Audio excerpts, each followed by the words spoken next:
So this is Wildfire, and its main mechanic is about starting and propagating fires as a primary way of combating an authoritarian military that both vastly outnumbers and outmatches you.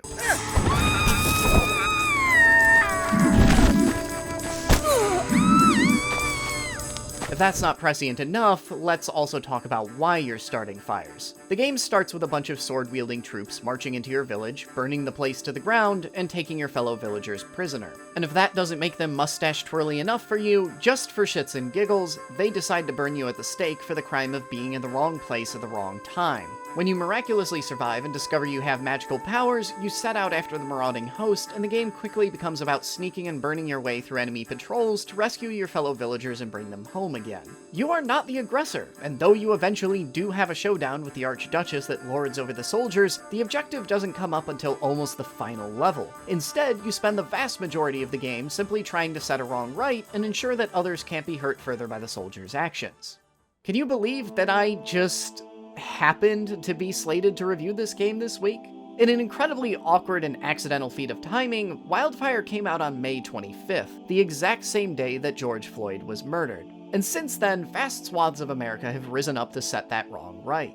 And in light of those protests, it feels incredibly disingenuous to talk about this game in any capacity while ignoring the obvious parallels, however unintended they may be.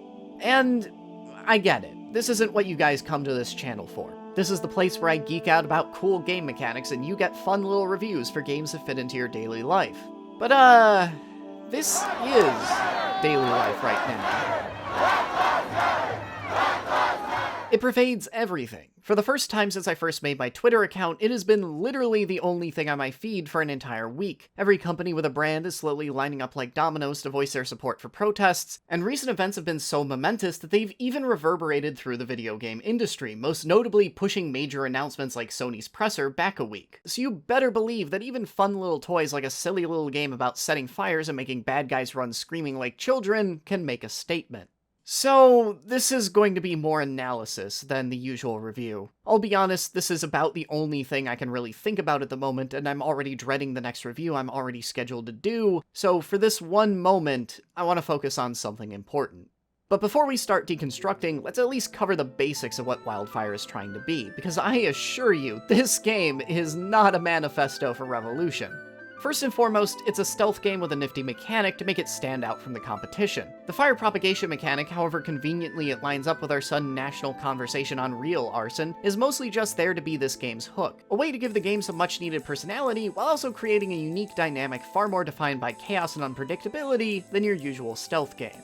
If I'm being entirely honest, from a mechanical standpoint, I find it a somewhat underwhelming hook. While fire is sometimes required to burn your way past obstacles, just as often, using fire will make your situation more difficult, because you often have to advance through the very fires you're setting to reach your objective. And there are far too many times where lighting a fire will lead to significant problems down the road. Often you can get into a cascade where guards continue running deeper into the level until they reach an area with no flammables, and then you have a pile of 5 patrolling guards all in one spot instead of 1 or 2. Or, in even worse cases, you can cause a guard to run away and jump to another platform that's like 2 inches long and has no flammables, and then they just stand there, impossible to pass or convince to move. And some of these instances can cause you to fail a level and force a restart. Because of that, just senselessly burning everything on sight is usually a pretty quick way to get yourself killed. But every once in a while, you can make clever and strategic use of that tool to complete an objective.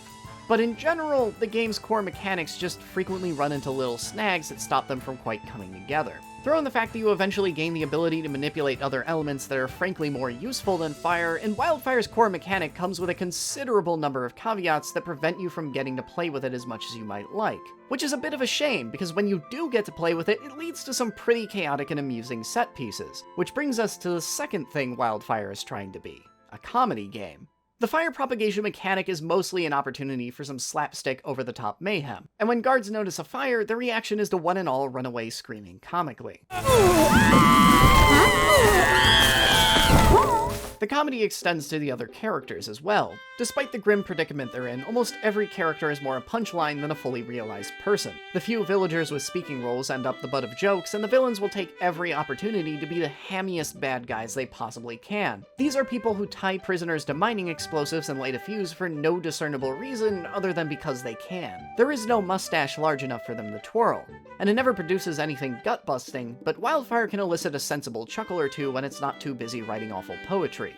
All of this is to say that Wildfire is honestly pretty middling if enjoyable as a game, but as something to experience in this very specific moment, it is goddamn fascinating in its parallels. Because the closest thing to a moral position Wildfire's actual text espouses is a statement against intolerance. And obviously, in order to back that statement up, I'm gonna have to spend a minute diving into endgame spoilers, but trust me, you're not missing much. This isn't exactly Shakespeare. The soldiers you spend the game fighting are one and all out to kill the protagonist, specifically because they're a witch. They first burn them at the stake just for funsies, but when that obviously doesn't work and it turns out the protagonist has magic powers, they get real nasty real fast. And they've got a track record of doing so. When you at last reach the final level and face down the Archduchess herself, she reveals that she too is in fact a witch, and this is a secret to even her own soldiers, because they're so intolerant that she fears that revealing it would get her strung up on a stake right alongside the protagonist. And if that's not blatant moralizing enough, the entire conflict gets wrapped up when a comet explodes into 1,000 tiny pieces and suddenly everybody in the kingdom gets magic powers. And now that everyone's the same, I guess they all get over their differences and live happily ever after or something. None of this is particularly revolutionary storytelling, and yeah, nobody's out here hunting witches in the year 2020, and it's just a silly little medieval fantasy game that wants an excuse for you to have cool magic powers, but it's the closest Wildfire comes to having a consistent theme, and can you still kind of see how this ties in just a little bit? Because it's really easy to compare behavior like this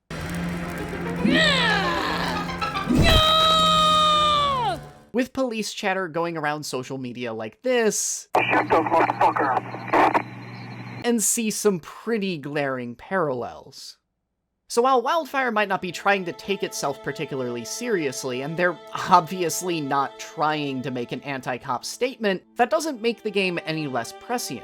Intent doesn't stop Wildfire from feeling starkly identical to real-life struggles playing out right now. Over-the-top evilness that's purposely hammed up for laughs resonates differently when you can see the exact same villainy on display anytime you open a newspaper.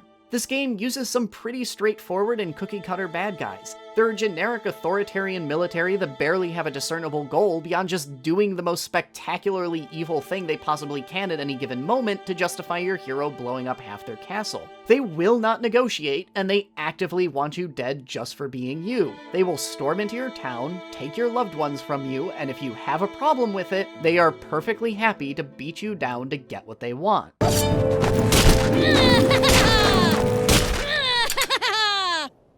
That should be a pretty innocent design choice, one so normal for video games that it barely counts as an observation. But as we've been seeing this entire past week, they're not the only people who will storm into your town, take your loved ones from you, and when you have a problem with it, are perfectly happy to beat you down. What's truly stunning in this one case isn't how Wildfire reflects reality, but how reality reflects Wildfire in like half the video games in existence. 1,000 different video game villains could be swapped out for Wildfires to make the exact same argument, and in that sense, the game is not the awkward serendipitous accident I framed it as. It just happened to be the game that landed at a perfect moment where life and art are mirroring each other. And it is a game that encourages you to set fires to fight an authoritarian military. But this is far from the only basic video game trope in Wildfire that can be mined for commentary. This is a stealth game, and the way it plays with many of the genre's most common tropes and assumptions are also worth taking a look at. For example, the genre's focus on indirect combat as a whole. Stealth games have a long and rich history of making you a pathetic pushover in a straight-up fight in order to encourage you to actually sneak around. Because if you don't do that, well, that's how you become Assassin's Creed and leave 30 guards murdered in a courtyard. And Wildfire is particularly zealous about depowering the player in a straight fight. You have exceedingly few ways of directly affecting guards, and even the few reliable abilities you do gain, you don't get until halfway into the game. And when you do get them, the controls can be a bit on the clunky side, meaning it's difficult to hit a target sprinting towards you in the heat of the moment. moment. And even after you've checked all those boxes and you do successfully incapacitate a guard, you can never take them out for good. At best, you can put them in a block of ice, which puts them to sleep, but they can always get back up again. And that is the wildest thing! You can orchestrate deaths by sending guards panically racing off of cliffs, and you do get an NPC dog for one level that is so aggro it'll literally sprint away from you to go murder things, but literally the only method in this entire game that allows you to directly kill a guard with your own hands is to open a trapdoor they happen to be walking over, and it's an opportunity you get about twice in the entire game. The game is so determined to make it impossible to kill guards that it goes so far as to eschew another universal trope entirely. The stealth takedown, your classic bread and butter problem-solving method for almost any stealth game made today, is entirely absent. All these different design decisions, both the ones that just default to the most familiar genre setups and those that strikingly go against every other game in the field, all make Wildfire a supremely non-violent game. Sure, you might burn down half a forest and an entire castle, but you also leave surprisingly few bodies behind you. And thanks to one final stealth trope, the idea of the no-kill run, that playstyle is actively encouraged. Every level has objectives like par times, never being detected, and not killing anyone. And completing those objectives gives you upgrades, so if you run around murdering every guard you see, you actively hamstring yourself in later levels. You're equally encouraged to light anything and everything on fire because that's where the devs think the fun is, but mechanically, guards are so difficult to actually kill that on the rare occasion they do find ways to accidentally off themselves, it's almost uniformly cause for frustration because great, now I don't get another XP point. So the end result is a game where the unnamed protagonist causes rampant arson across an entire country, but somehow only kills like 3 people. And in the grand scheme of video game protagonism, that is a stunningly restrained rampage compared to their contemporaries. If you can find sympathy and common ground with goddamn Kratos, I think it should be an absolute cakewalk to do the same with Wildfire's protagonist. And lest you feel like I've gotten off on a completely random tangent, let's look at the other side of the equation and talk about the bad guys again for a quick second. The ones that I already established are positively giddy about murdering you. Like any good patrolling guard in a stealth game, they will draw their swords the second they recognize you and proceed to hack you to pieces. And once you get into a direct confrontation like that, your best and almost only bet is to just run away and fade into the scenery before they can catch you. Once again, we're talking about stealth genre mechanics so eye-rollingly basic that it would be almost impossible to create a stealth game without including them. After all, the guards have to pose some threat to the player in order for there to be any reason to stealth around in the first place. But each side still has some pretty different rules of engagement, don't they? One side has no weaponry or reliable methods of direct confrontation, and the other has a sword and the authority to use it without any consequences. And that dichotomy paints Wildfire's protagonist in a pretty positive light. Doubly so because this isn't exactly a fight they're trying to pick. These soldiers literally marched into town, rounded all their friends up, and threw the lot of them into slavery. Their only options are to get up and do something about it, or shrug and go on living, now with 0 friends, no home, and an army actively hunting them. It's not really much of a choice, is it? The only option is resistance. And yet, despite facing down an entire army of actively murderous and evil soldiers that try to kill them on sight, Wildfire's protagonist still employs almost entirely non-violent tactics in response, among them being, yes, starting fires. But standing next to villains so obviously out for blood and impossible to negotiate with, their position is still pretty damn unimpeachable, isn't it? Like, what's the protagonist gonna do? Take a knee and maybe the guards will say, "Oh, we're so sorry, we'll bring your fellow villagers right back, post-haste." And if that last statement wasn't obvious enough, let's just lay out what this is all really about. If it is so eminently clear who's right and who's wrong in Wildfire, which, say it with me one last time, is a game about starting fires to combat an authoritarian military, it should be exhaustingly obvious who you should be siding with right now in this week of protests. Because is what's going on today in our own world really all that different from any of the shit I just described? What's different about the way that the villagers in Wildfire are rounded up and taken prisoner for basically no reason compared to the hundreds of videos floating around social media of cops attacking and arresting protesters unprovoked? What's different about the way that Wildfire's protagonist is burned at the stake just because the guards could, compared to how a cop could kneel on George Floyd's neck for 9 minutes and murder him just because he could? And what's different about how Wildfire's protagonist acts to save their fellow villagers, and how movements like Black Lives Matter and the protesters today act to save their communities and stop rampant police brutality? I don't see a difference. Not when the police open fire on peaceful protesters, not when they gas them so the president can more conveniently cross the street, not when they arrest reporters for doing their jobs, not when they assault medical stations and destroy their supplies, and not when they shoot an unarmed black person in the street. Those actions are so unconscionably and clearly evil that they can stand shoulder to shoulder with cartoon villains in a video game that's meant to be farcical in how outrageous it is, and not stick out. We live in a moment in history where right and wrong is, in fact, that clear-cut. Whatever your opinions on protesters' conduct, they are unquestionably in the right. They didn't choose for any of this to happen, but they're still forced to resist. It's unbelievable that we have to keep doing this. It's embarrassing for our nation. And if we have to be violent, we have to be violent, but I definitely roll with peace. Now, I have to imagine at least one or two people watching this may not like the idea of a protester burning down a police precinct or smashing the windows of a storefront.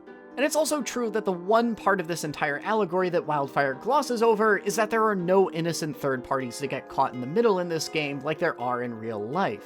But if you truly want to speak out about people damaging their own community, then the best thing you can do right now is get out on the street and protest the police that have been murdering citizens of their communities for years. Speak out against the killings, the rampant beatings of protesters, and every attempted instigation of a riot by the police. And when it's all done, help fix damage left in the wake.